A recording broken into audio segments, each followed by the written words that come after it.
அதாவது உங்களுக்கு எல்லாருக்கும் ஒரு விஷயத்த தெளிவுபடுத்தணும் முதல்ல. நம்ம மாண்புமிகு தமிழகத்தினுடைய இன்றைய முதல்வர், கொஞ்ச நாள் இருக்க போகின்ற முதல்வர் ஜோசப் விஜய் அவர்களுடைய வீடு இருக்கிற இடம் நீலாங்கரை. சென்னையில் பீச் ஓரத்தில் நீலாங்கரை அப்படிங்கிற ஒரு இடத்துல இருக்குது. பனையூர் அப்படிங்கிறது அவங்க தாவேக்காவோட ஆஃபீஸ். நீங்கள் அதை குழப்பிக்காதீங்க. ஏன்னா அது பனையூர் ஒரு வீடு அப்படின்னு நினச்சிக்கிருக்கிறாங்க ரொம்ப பேர். அப்படி கிடையாது. பனையூருங்கிறது அவரோட ஆஃபீஸ்.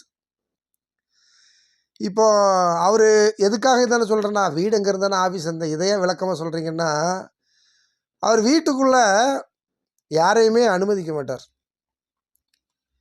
முத்துவேல் கருணாநிதி ஸ்டாலின் அவர்களுடைய வீடு சித்தரஞ்சன் சாலையில் இருக்குது. மாண்புமிகு எதிர்க்கட்சி தலைவர் அண்ணன் உதயநிதி அவர்களுடைய வீடு அமைச்சர்கள் வாழ்கிறக்கூடிய குறிஞ்சி இல்லத்தில் இருக்குது. மாண்புமிகு மக்கள் நல்வாழ்வுத்துறை அமைச்சர் அண்ணன் மா சுப்பிரமணியன் அவர்கள் வீடு சைதாப்பேட்டையில் இருக்குது. எங்களையெல்லாம் வழிநடத்தி இன்னைக்கு இந்த தொகுதிக்கு மிகப்பெரிய பெருமையை சேர்த்த சட்டமன்ற உறுப்பினர் அண்ணன் அரவிந்த் ரமேஷ் அவர்களுடைய வீடு சோழிங்கநல்லூரில் இருக்குது. நீங்கள் ஆட்சியில் இருந்தாலும் சரி, இல்லாட்டாலும் சரி, எப்போ வேணாலும் சரி, முதலமைச்சராக இருக்கிறோம் இல்லை, ஆட்சியில் இருக்கிறோம் இல்லை, எப்போ வேணாலும் காலையில் 7 மணிக்கு நான் சொன்ன இந்த 4 இடத்துக்கும் போய் பாருங்கள். இந்த தலைவர்களை நீங்கள் பார்க்க முடியும், சந்திக்க முடியும், உங்களுடைய குறைகளை சொல்ல முடியும். இப்போவும் சொல்ல முடியும், எப்போவும் சொல்ல முடியும். ஆனால் ஆட்சியில் இருக்கும்போது கொஞ்சம் போலீஸ் யார் என்னன்னு கேட்பாங்க, நம்ம அதை சொல்லி உள்ளே போயிடலாம். இன்னைக்கு நீலாங்கரை வீட்டுக்கு போங்க. ஒரு சாதாரண நடிகராக இருக்கும்போதே அந்த நடிகர் வீட்டு வாசலுக்கு யாருமே போக முடியாது. போய் கேட்டில் காத்து கிடப்பான். எத்தனை நாள் பார்த்துருக்குறேன். ஏன்னா நான் இவ்வளோ தெளிவாக இதை ஏன் சொல்ல முடியுதுன்னா, அவர் வீட்டுக்கும் என் வீட்டுக்கும் மிஞ்சி போனால் 1 கிலோமீட்டர் இருக்காது. இடையில ஈசிஆர் ரோடு இருக்குது. ஈசிஆர் ரோடுக்கு இந்த சைடு நான் இருக்கேன், அந்த சைடு அவர் இருக்கார். அவ்வளோதான் டிஸ்டன்ஸ். 1 கிலோமீட்டர் இருக்கும். நாங்கள் ஏதோ குடும்பத்தோடு இல்லை நானே ஏதோ பீச்சுக்கு போகும்போது அந்த வழியாக போனோம்னா அவர் வீட்டு வாசலில் எப்போவுமே 4 பேர் காத்து கிடப்பான். நாயை விட கேவலமாக அவனை எட்டி கூட யாரும் பார்க்க மாட்டாங்க. இதுதான் இன்னைக்கு இருக்கிற முதலமைச்சர் இதுக்கு முன்னாடி நடிகராக இருக்கும்போது அவங்க ரசிகர்களை நடத்தின விதம். அப்போ திடீர்னு ஒரு மனுஷனை திருந்து சொன்னால் திருந்த முடியுமா? அவர் வாக்குறுதி கொடுத்தாரு எலெக்ஷனில், நான் வெற்றி பெற்றதும் வீடு வீடாக வருவேன், கிராமமாக வருவேன், தொகுதியாக வருவேன். என்ன எளிதாக எல்லோரும் சந்திக்கலாம். உலகத்திலேயே மிகப்பெரிய காமெடி இதுதான். இவரை எளிதாக சந்திக்கலாமா? யோ யோ யோ யோ சும்மா வெட்டியா 2 மாதம் படம் நடிச்சுட்டு 2 மாதம் வீட்டில் சும்மா கிடக்கிற அன்னைக்கு ஏன் நீ யாரையும் பார்க்க மாட்டேன்? இன்னைக்கு முதலமைச்சரானோடனே பார்த்துட போகிற. சரி விடுங்க, அது வேற விஷயம். ஆனால் இன்னைக்கு பனையூர் பங்களாவில் முதல்ல வாட்ச்மேனாக இருந்து அங்கேயே படுத்து அங்கேயே தூங்கினவர் அவர் நம்ம புஷி ஆனந்த் தான். அவர் அங்கே பாண்டிச்சேரியில் ஒரு பெருசாக ஒரு விஷயத்த எல்லா கதையை முடிச்சு இங்கே தான் படுத்துருக்காருன்னு வைங்களேன். வாட்ச்மேன் வேலை தான் அவருக்கு. அந்த பனையூர் பங்களாவில் கேட்ட பெருசாக பூட்டி வச்சுக்கிறான். காலங்காத்தால் விடியாமல் பூங்கொத்தை கூப்பிட்டுக்கிட்டு தனக்கு ஆதரவாளர்னு சொல்லி ஒரு 50 பேரை 100 பேரை கூப்பிட்டுட்டு மாற்று கட்சிக்காரன் போய் அங்கே நாயை விட கேவலமாக காத்து கிடக்கிறான். ரைட்டு, அது உன்னோட உரிமை. நீ ஒரு கட்சியில் சேர போகிற, காத்து கடை, அதெல்லாம் ஓகே. ஆனால் அந்த காத்து கிடக்கிறவங்கள்ட்ட ஒரு கேள்வி என்னன்னா, இப்போ நம்ம திருநெல்வேலி, ஏன்னா உங்கள் பாஷையில் சொல்லணும், அப்போ தான் புரியும். இப்போ திருநெல்வேலிக்கு போனோம்னா இருட்டு கடையில் தேடி போவோம். அந்த இருட்டு கடையில் தேடி போய் சிவன் கோவில் முன்னாடி இருக்கிற அந்த இருட்டு கடையில் அல்வா வாங்கி சாப்பிடுவோம். அது அல்வா ஃபேமஸ் திருநெல்வேலியில். ஒரு அல்வா சாப்பிட்டு கொஞ்சோடு மிச்சர் சாப்பிடுவோம்.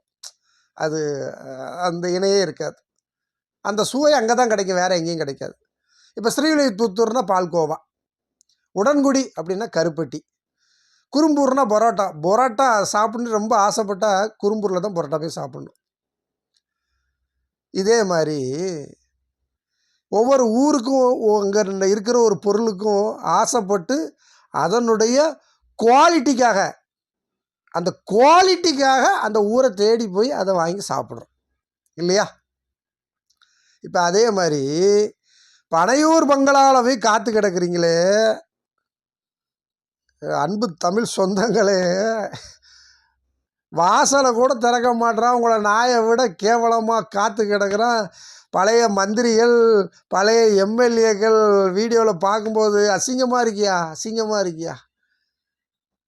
இடித்து தள்ளி முட்டி மோதி இந்த கதவுக்குள்ளே சந்துக்குள்ளே பள்ளி மாதிரி ஒட்டி உள்ளே போகிறான். என்ன குவாலிட்டியே கண்டுட்டேன். ஒன்றே ஒன்று சொல்ல, என்ன குவாலிட்டி? இப்போது எனக்கு முத்துவேல் கருணாநிதி ஸ்டாலின் அவர்களை பிடிக்கும், கலைஞரை பிடிக்கும். கண்மூடித்தனமாக பிடிக்காது. அவர் தலைவர் அதனால் பிடிக்கும் இல்லை. அவர் எழுத்துக்கள் பிடிக்கும், அவர் அவர் எழுதிய வசனங்கள் பிடிக்கும், இந்த மக்களுக்காக செய்த அந்த திட்டங்கள் பிடிக்கும், அவர் செய்த தியாகங்கள் பிடிக்கும். விசால அடிபட்டு சிறைக்கு போய் இந்த மக்களுக்காக தன் உயிரையே பணைய வச்சார், அதனால் பிடிக்கும். தொகுதியில் நின்று தெருவாக அலைஞ்சி முட்டிக்கால் சகதி வரைக்கும் நடந்து போய் இரவு பகல் பார்க்காம ராத்திரி 1 மணிக்கு ஃபோன் பண்ணாலும் ஓடி போய் அங்கே நின்னார் உதயநிதி ஸ்டாலின், அவரை பிடிக்கும். உங்களுக்கு இப்போ எல்லாருக்கும் தாவேக்காவை பிடிக்குது, விஜயை பிடிக்குது. ஏன்? அதான் நான் ஏற்கனவே இந்த வீடியோவில் முதல்ல சொன்னேன், அவர் வீட்டுக்கு என் வீட்டுக்கு 1 கிலோமீட்டர் தான். மிகப்பெரிய அளவில் வெள்ளம், கனால் ரொம்ப வலியுது, மக்கள் அனைவரும் மூழ்கிறோம். கிரவுண்ட் ஃப்ளோர் மூழ்கி போச்சு, ஃபஸ்ட் ஃப்ளோர் இருக்கிறோம். ஒரே ஒரு பிரெட்டு, ஒரு பிஸ்கட் பாக்கெட், ஒரு வாட்டர் பாட்டில். அன்னைக்கும் இதே ஜோசப் விஜய் அவர்களுக்கு 500 கோடி தான் சம்பளம். அவர் தானே சொன்னார், உச்சத்தில் இருந்த பல கோடிகளை விட்டுட்டு வந்த நீ ரொம்ப தூரம் போக வேண்டாம், நீ கடலூரில் போய் கொடுக்க வேண்டாம், தூத்துக்குடியில் போய் கொடுக்க வேண்டாம், சேலத்தில் கொடுக்க வேண்டாம், உன் வீட்டு அருகிலேயே இருக்கிற எங்களுக்கு நீ செய்தது என்ன? சரி, எனக்காவது 1 கிலோமீட்ரு, உங்கள் வீட்டு பக்கத்தில் இருக்கிற குப்பத்துக்கு நீங்கள் செஞ்சது என்ன? ஏதாவது ஒரு பிஸ்கட் பாக்கெட்டு, ஒரு ப்ரெட்டு, ஏதாவது ஒரு புளிசோறு. வீட்டை விட்டே வெளியே வரலையா அந்த ஆள்? வீட்டை விட்டே வெளியே வரலையா? யோசிச்சு பாருங்க. இவ்வளோ கொடுமையான கொரோனாவில் வாழ்ந்தோமே, எங்கேயாவது ஒரு இடத்துல ஒருத்தனுக்கு உதவி சொல்ல முடியுமா? ஓடி போய் பனையூர் பங்களா வாசலில் நிற்கலையே, அசிங்கமாக இல்லையா உங்களுக்கு? போ, ஒரு தலைவனை தேடி போ. அண்ணாவை தேடி போனோம், கலைஞரை தேடி போனோம், எம்ஜிஆரை தேடி போனோம், முத்துவேல் கருணாநிதி ஸ்டாலினை தேடி போனோம். இவங்கள்ட்டலாம் என்ன இருந்தது? கொள்கை இருந்தது, கோட்பாடு இருந்தது, உறுதி இருந்தது. 5 ஆண்டு கால ஆட்சியில் மத்திய அரசாங்கம் 5 பைசா கொடுக்காட்டாலும் உறுதியோடு நின்று இந்த மக்களுக்கு எத்தனை ஆயிரம் திட்டங்களை செஞ்சார் இல்லையா? சொல்லுங்க. நீ ஓடி போய் பனையூர் பொங்கல் வாசாளர் நின்று உள்ளே நெரிச்சு தெரிச்சு கிரிச்சு உள்ளே போய் அந்த கட்சியில் போய் இணையறிய அந்த கட்சி தலைவர் அங்கே இருக்காரா? அந்த கட்சி தலைவர் இருக்காரா? இப்போ ஒரு தொண்டன் பை இணைகிறான், ஒரு மினிஸ்டர் இருக்கிறாரு, ஒரு பொதுச் செயலாளர் இருக்கிறாரு, இல்லை அந்த ஏரியாவில் இருக்கிற மாவட்ட செயலாளர் எம்எல்ஏ இருக்கிறாரு. ஓகே, நீ மினிஸ்டராக இருந்தவன், உன் முன்னாடி கை கட்டி உட்கார்ந்துருந்தவன், என் படம் ரிலீஸுக்கு ஏதாவது ஹெல்ப்புக்கு பண்ணின்னு உங்ககிட்ட கேட்டவன், நீ ஓடி போய் அந்த கட்சியில் சேர்றிய, அந்த கட்சி தலைவன் மரியாதையாக உன்னையும் மதித்து உன்னை அங்கே கூப்பிட்டாரா? அதாவது மானம் முக்கியம், தன்மானம் அதை விட முக்கியம். தமிழனுக்கு அது ரொம்ப ரொம்ப முக்கியம். நீங்கள்லாம் தமிழர்கள் தானே? என்ன கொள்கை இருக்குது இந்த கட்சியில்? ஒன்றே ஒன்று சொல்லு. இந்த கட்சிக்கு இதுக்காக போகிறேன், இந்த கட்சியில் இந்த கொள்கை இருக்குது, அது எனக்கு பிடிச்சிருக்கு, அதனால் போகிறேன், சொல்லு. இந்த தலைவன், இந்த ஜோசப் விஜய் என்ற தலைவன் இந்த நாட்டிலேயே யாரும் செய்யாத அத்தனை சாதனைகளை செஞ்சுருக்காரு. இந்த மக்களுக்காக தன் உயிரையே பணைய வச்சிருக்கிறார், ரத்தம் செஞ்சுருக்காரு, வேர்வை செஞ்சுருக்கிறாரு. சொல்லு. நான் வரையா தாவேக்காவுக்கு நாளைக்கு என்ன செஞ்சிருக்காரு சொல்ல, ஏதாவது அஞ்சுகம் அம்மாள் யாருன்னு இது அவர்கிட்ட கேட்டுப்பாரு. அவங்களே ஃபோட்டோ வச்சாங்க, என்னன்னு தெரில, மாலை போட சொன்னாங்க, போட்டோன்னு சொல்லுவார். பெரியார் தெரியாது. அம்பேத்கர், இந்த தலைவர்களெல்லாம் வச்சு அசிங்கப்படுத்தாதீங்க, பாவம் அவங்களாம். யார் யாரை வச்சு கட்சி நடத்துன்னு ஒரு இது இருக்குது. போங்க வாசலில் போய் நீ நாயை விட கேவலமாக காத்து கிடங்க. ஆனால் எனக்கு வருத்தம் என்னென்னா, இந்த மீடியாக்கள் இந்த சமூக ஊடகங்கள் வந்ததுக்கு என்னென்னா, நீங்கள் இங்கே கேவலமாக வாசலில் நின்று திறந்து உள்ளே ஓடி அச்சு பிடிச்சி உள்ளே போகிறத உத்தரப்பிரதேசத்துலேயும் பாம்பேலையும் டெல்லியிலையும் லண்டன்லையும் யூஎஸ்லையும் இலங்கையிலையும் பார்த்துட்டு அங்கே இருக்கிறவங்க பூரா சிரிக்கிறான்.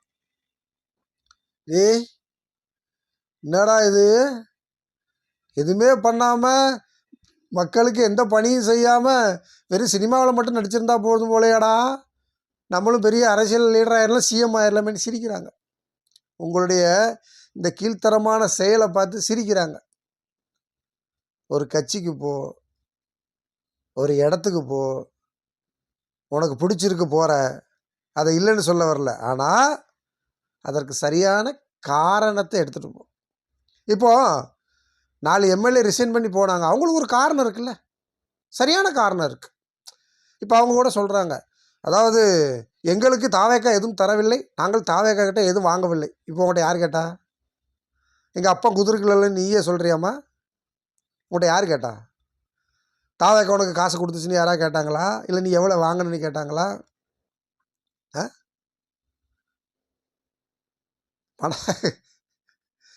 அதாவது மேலே ஒருத்தர் இருக்கிறான், பார்த்துனே இருப்பான். நீ என்னதான் சொன்னாலும் மேலே ஒருத்தர் இருக்கிறான். அம்மா ஜெயலலிதா இருக்கும்போது சொல்லிடுவியா நீ? ஜெயலலிதா இருக்கும்போது போயிடுவியா நீ? அறுத்துடும். என்ன பண்ணுறது, தலைமை சரியில்லை ஆனாலும் ஓடுறேன், இது அடுத்த காரணம். தலைமை சரியில்லை ஆனாலும் ஓடுறேன். சரி, தலைமை சரியில்லைன்னா தலைமையை சரி பண்ணு, நீ தலைவராயிடு. தலைமை சரியில்லைன்னு இன்னொரு தலைமையை தேடி போகிறல்ல, அந்த தலைமை ரொம்ப சரியான தலைமையா? ஜோசப் விஜய் தலைமை ரொம்ப சரியான தலைமையா? அந்த கட்சிக்கு கொள்கை கோட்பாடு இருக்கா? அந்த கட்சிக்கிட்ட ஆதவ அர்ஜுனா இருக்கிறாரு, அவர்கிட்ட காசு இருக்குது, கோடி கோடியாக பணத்தை வாங்கிட்டு மக்களுக்கு துரோகம் பண்ணி எலெக்ஷனில் நின்று ஒரே மாதத்தில் அந்த பதவியை ராஜினாமா பண்ணி ஓடி போன கொள்ளை கூட்டங்கள் நீங்கள். கொள்கை இதில் வாய் வேறு. பனையூர் ஆஃபீஸில் போய் வாசலில் காத்து கிடந்து கேவலப்படுத்தாதீங்க, தமிழர்களை கேவலப்படுத்தாதீங்க, அசிங்கமாக இருக்குது. வள்ளுவர் பிறந்த ஊர், வஉசி பிறந்த ஊர். ஐயோ ஐயோ ஐயோ, நீங்கள் வாசலில் நிற்கும்போது பார்த்தா முடியலப்பா. தயவு செஞ்சு ஏதாவது ஒரு டைம் வாங்கியாவது போங்கடா. இப்படிலாம் போய் வாசலில் நின்று கேவலப்படுத்தி மீடியாவில் வந்து இந்த நாடே சிரிக்குது, கேவலமாக இருக்குது. ரொம்ப சிரித்து வாழ வேண்டும், பிறர் சிரிக்க வாழ்ந்திடாதே. சிரித்து வாழ வேண்டும், பிறர் சிரிப்பில் வாழ்ந்திடாதே. உழைத்து வாழ வேண்டும், பிறர் உழைப்பில் வாழ்ந்திடாதே.